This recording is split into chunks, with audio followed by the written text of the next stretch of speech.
This is a chapter of my Python for Beginners course. If you missed the part on calculating with Python, click on this video first. To explain variables, we look at a real-world example. You have a laptop at home and you don't want to forget the password. Your password is Stratocaster and you write it on a piece of paper. You put the paper in a box. You label the box Password. Whenever you need to remember your password, you look in the box and see your password. There are two main advantages here. First, instead of remembering your password, you can now just look for the box labeled Password. It doesn't matter how long the password is, you only have to look in the box to remember. The second advantage is that you can get the information out anytime you want, now or in the future. You can get it out 1 time, or 10 times, or 1,000 times. The information will stay in the box as long as you want. And that is how variables work.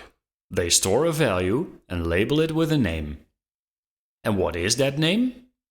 You can decide the name. If you are going to store a password, it makes sense to call the variable password. If you store an email address, you can call the variable email address. Anything is allowed. My advice is to choose names that describe what is in the box. How many variables can you use? As many as you need. We are going to take the groceries exercise and replace the magic values with variables. We start with the apple price. When we need a variable to store the price of an apple, we call the variable apple price. That makes sense, doesn't it? I start by creating a new file called variables.py.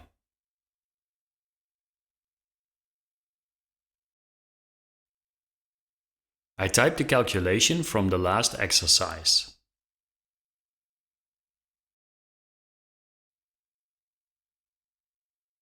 I execute the code. The result is 11.5. We will start replacing the magic values one by one. Each time we test the code and check if the result is still 11.5. I create a variable for the apple price.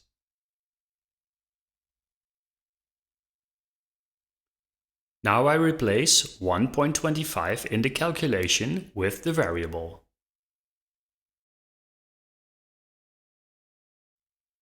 Let's test if the result is still 11.5. That seems to work. Did you notice something about the variable name? First, Python variables are always written in lowercase. And second, Python does not allow spaces in variable names. Apple and price are two words and we connect them with an underscore. Let me replace another magic value. I'll create a variable for apple amount.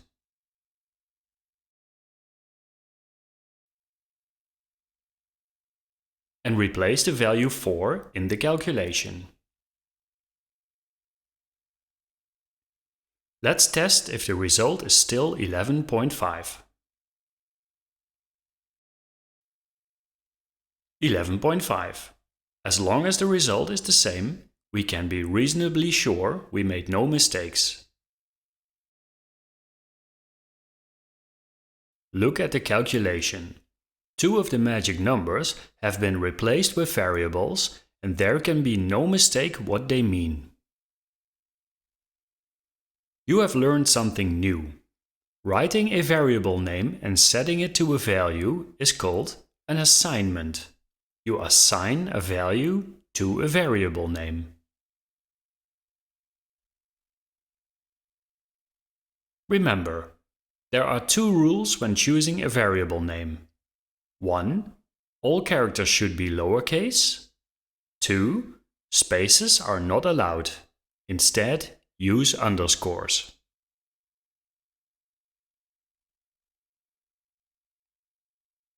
I'm going to show you another advantage of variables. Look at the code. We multiply apple amount by apple price. Apple amount times apple price calculates the total price for the apples. Wouldn't it be nice if we can replace the calculation with a variable called apple total? I start by creating a variable for the total and assign it with the apple amount times the apple price.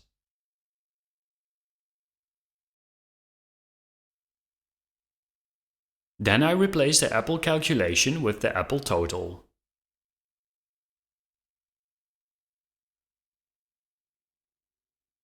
Let's test our code. The result is still 11.5. Notice how the program grows. Instead of one line, we suddenly have 4 lines of code. This is not a bad thing.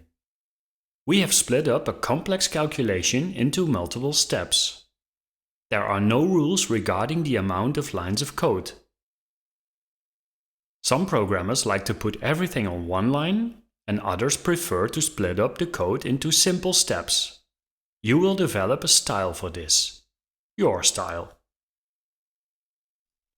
Now it's your time. I'd like you to replace all the remaining values with variables. Create a variable for budget, pair price, pair amount, and pair total. Pause the video and resume when you're done.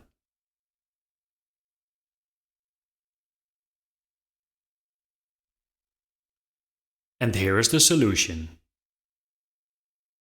I'd like to repeat that if your code does not look exactly like this solution, that is okay.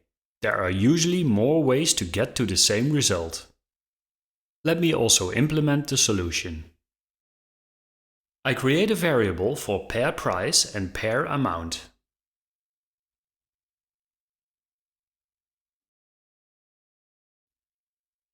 Then I calculate the pair total.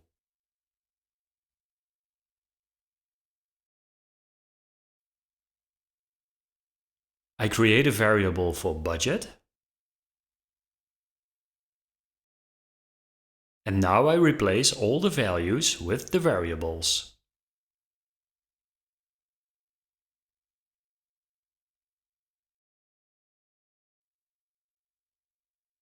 I execute the code.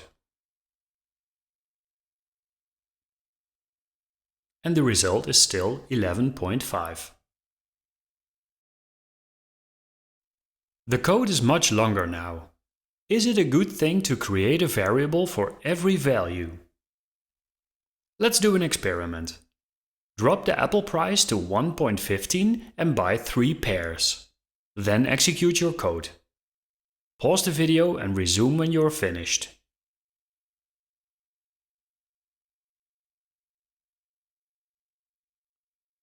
Did you see how easy it was to find the right values?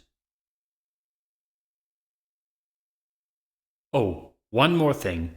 If you think that variables look familiar, you probably remember them from math class. In 1637, René Descartes had the idea to represent values with symbols like x and y. One symbol represents one value. What a great idea! Because more than 400 years later, we can use this in programming languages like Python. We call them variables. Let's go back to our password. It's time to change it. Your old password was Stratocaster, and you want to change it to Telecaster. How would you do this? Simple. You find the box labeled password and you put in a new paper. And we can do that in Python too. Let me demonstrate this with a salary. I create a variable salary and assign 2000 to it. Then I print the salary. I execute the code. The result is 2000. Now I set the salary to 2200 and print again.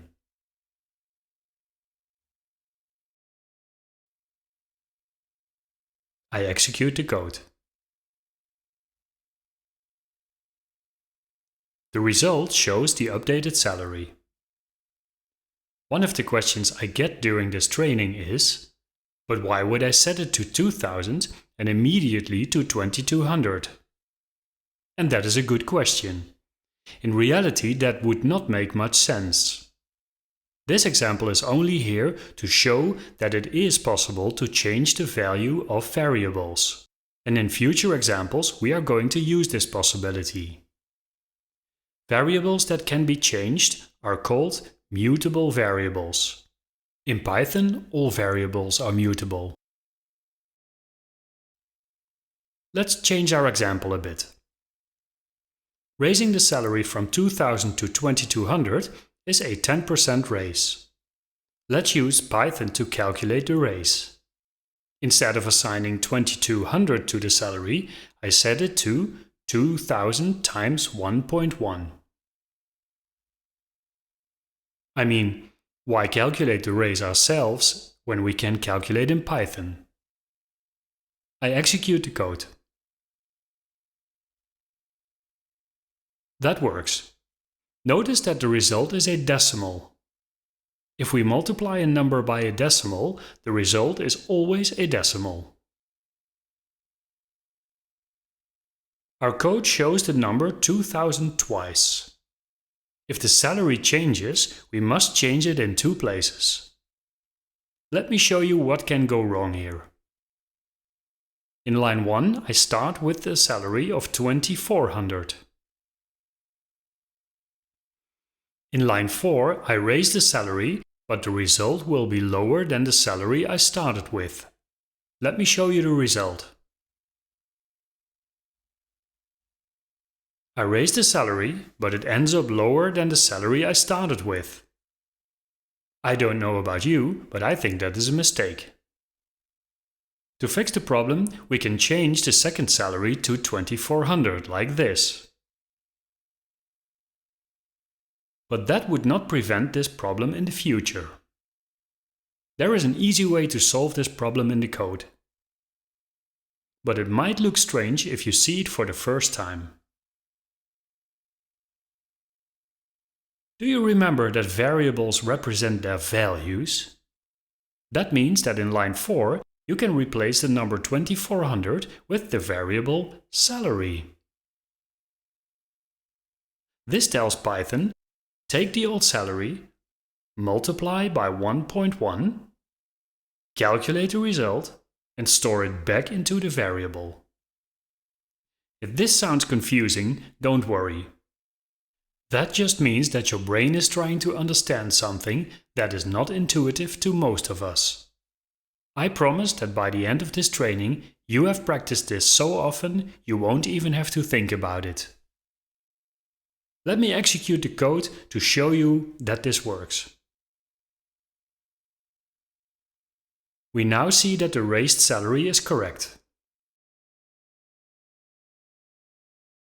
Let's practice changing variables.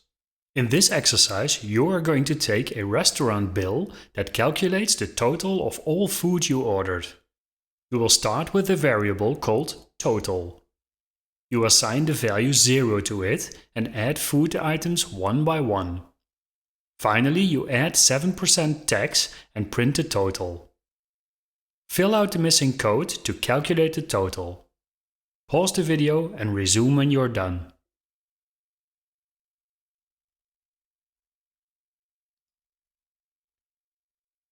And here is the solution.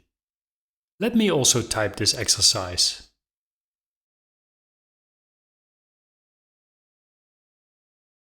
I start with the total and assign 0 to it. I add the bread to the total. I add the lasagna and the water.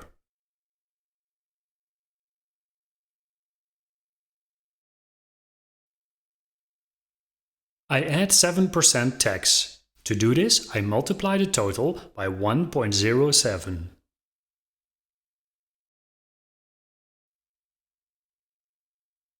Finally, I print the total.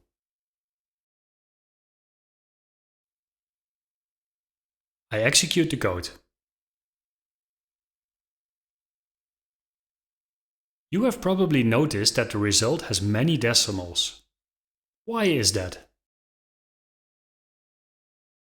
If I would ask you to write the fraction 2/3 as a decimal number, you have to write an infinite number of sixes. At some point, you have to stop and round the number. This causes the value to become an approximation.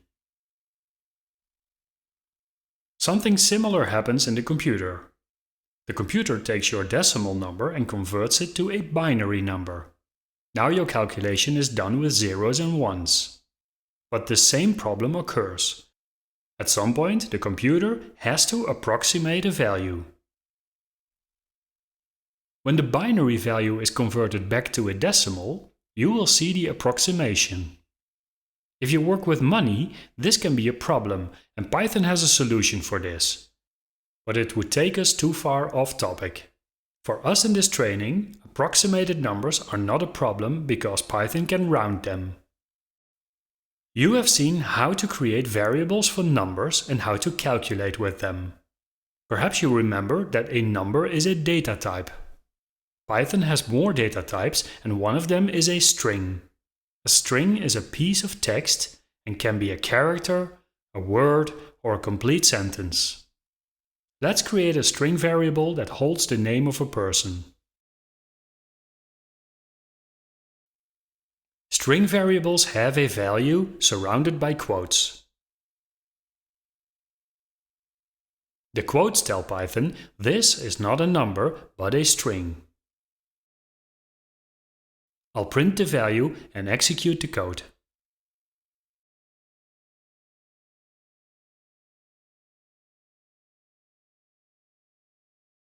Now that you have learned how to create variables for strings and numbers, it's time to combine things. How can we insert a variable in a piece of text? We will see that in the next chapter. And that's all for this chapter. Click on the video to proceed with formatting text in Python.